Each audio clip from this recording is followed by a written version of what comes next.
صباح الخير عليكم او مساء الخير عليكم حسب التوقيت اللي هتشوف فيه الفيديو. لو انت مهتم او عايز تستغل الفرصه بتاعت دلوقتي وتشتري عربيه، او تعرف حد او ليك حد يخصك بيفكر يشتري عربيه في الايام دي عشان يستغل الفرصه، بما ان العربيات رخصت او العربيات نزلت بالنسبه للزيرو او بالنسبه للمستعمل، وانت محتار، تعالى انا اقول لك تعمل ايه. بالنسبه ان انت كنت هتشتري عربيه من قيمه شهرين او من شهر ونص او الفتره اللي فاتت اللي كان فيها الدولار عالي قوي والعربيات كانت مولعه وما كانش في عربيه تسوى سعرها او تستاهل السعر اللي انت تدفعه فيها لما انت كنت بتتفرج عليها، او لما حد يجي يقول لك انا هشتري عربيه فلانيه فانت تقول له حرام، ازاي انت مثلا تشتري نيسان صاني بمليون وحاجه، او تجيب مثلا عربيه مستعمله فيرنا كانت واصله 480 الف جنيه و460 الف جنيه، حاجه يعني لا تصدق ولا حد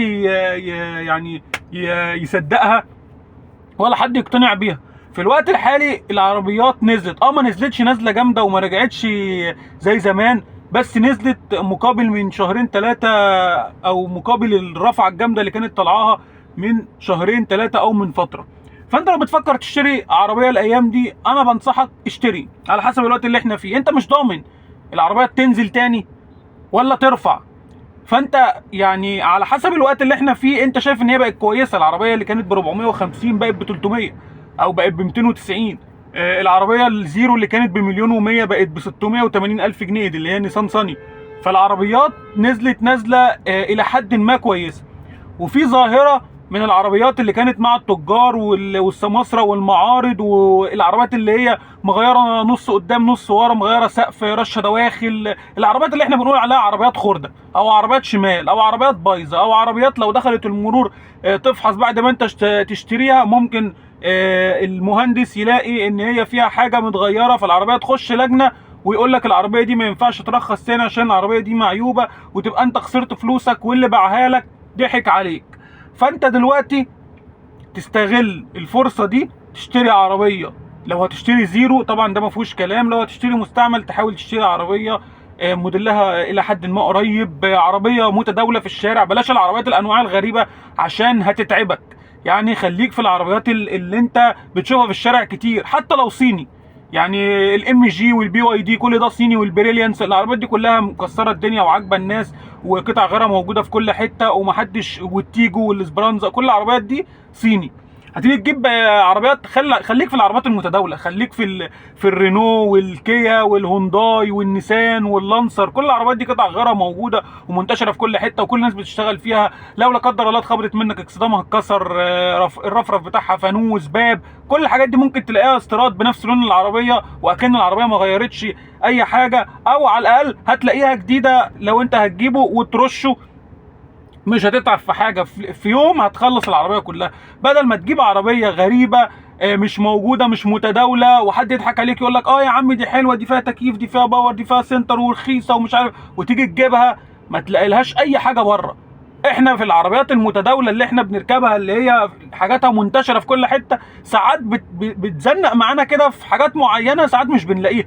يعني ساعات كده مثلا تلاقي الحامل بتاع الاكسدام اللي هو مثلا مش عارف ما تلاقيهوش، السنسور بتاع عربيه منتشره في الشارع، عربيه مغرقه الشارع، يعني صدفه تلاقي اللي هو قليل في السوق، تيل معين، حاجات. فانت ما تروحش ترمي نفسك في التهلكه وتجيب عربيه غريبه او عربيه مكروهه او عربيه مش متداوله. طالما العربيه اللي انت هتشتريها دي ما بتشوفهاش في الشارع كتير ما تجيبهاش، لان هتتعبك في صيانه، هتتعبك في قطع غيار، هتتعبك في بيع، واللي هيبيعها لك هو ما صدق ان هو يبيعها لك، هو مش مرخصها او هيبيعها رخيصه ليك عشان حباب عينيك، هو بيبيعها لك عشان هو مش عارف يبيعها، ويعني سوري لقى المغفل اللي هيجيبها.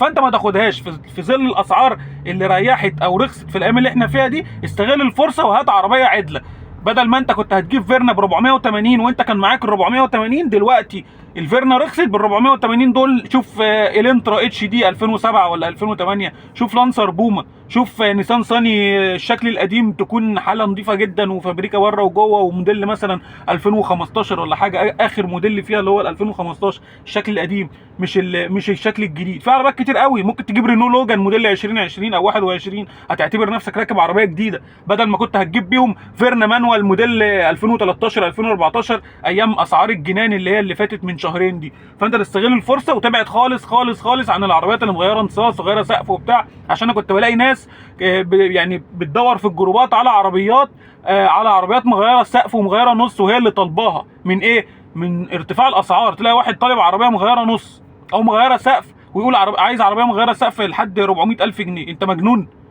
عايز عربيه مغيره نص لحد 350,000 جنيه؟ انت هبل؟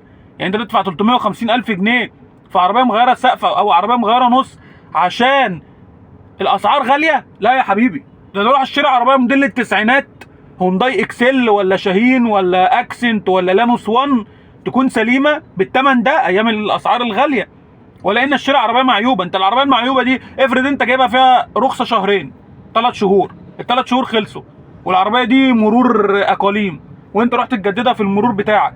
اول ما تخش المرور المهندس هيكشف عليها يكتشف ان العربيه دي مغيره نص ورا، هيقول لك العربيه دي تخش لجنه، تروح مكان معين كده وتترمي فيه ومش عارف ايه عقبال ما اللجنه تشوفها، وهوبا طلع العربيه فعلا مغيره نص. هيقول لك العربيه دي مش هترخص، العربيه دي معيوبه، العربيه دي هتترمي في الزباله، او العربيه دي هيتسحب منها النمر وتبقى العربيه دي خرده. تبقى انت شاريها ب 350,000 جنيه او ب 300,000 جنيه، تبيعها خرده ب 40,000 جنيه ولا ب 30,000 جنيه.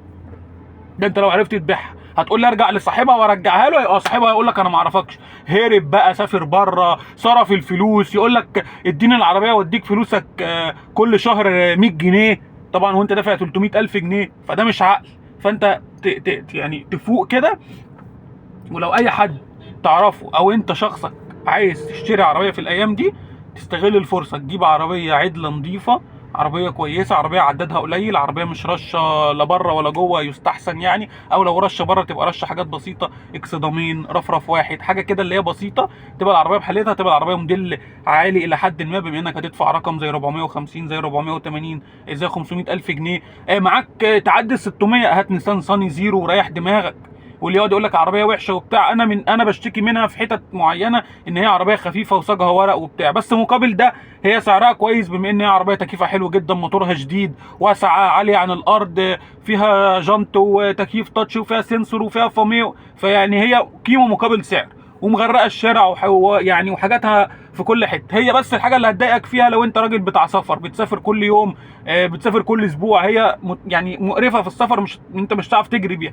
لكن هي جوه البلد عربيه جميله جدا، لو انت هتحافظ عليها هي عربيه جميله جدا، وانا برشحها. لو انت معاك فوق ال 600,000 جنيه اشتري نيسان صاني زيرو، معاكش يكمل هاتها كسر الزيرو موديل 2022 2021، هتبقى برضو ماشيه 30-40 الف كيلو، هتبقى واقفه عليك ب 500 وحاجه، 520 510 490 على حسب ما انت انت وشطارتك بقى مع صاحبها. وما تنساش ان هي في منها 3 فئات، في منها اول فئه اللي هي المانوال، دي الفاضيه، في فئه تانية اوتوماتيك بس ما بتبقاش فيها السنسور والبصمه والتكييف التاتش. الاعلى فئه دي بقى اللي هي فيها السبويلر والجنط والفاميه وتكييف تاتش، فيها كل حاجه، دي الاعلى فئه. فما تنساش ان هي في منها فئات، عشان ما يجيش واحد يقول لك انا شاري نيسان صاني زيرو ب 690 وانت ازاي رحت جبتها ب 720. لا، في فرق بين الفئات وبعضيها حوالي 30 او 25 الف جنيه على حسب بقى المعرض او على حسب الفروقات اللي بينها، بس هو ده الرينج بتاعها. هتبقى عارف ان هي في منها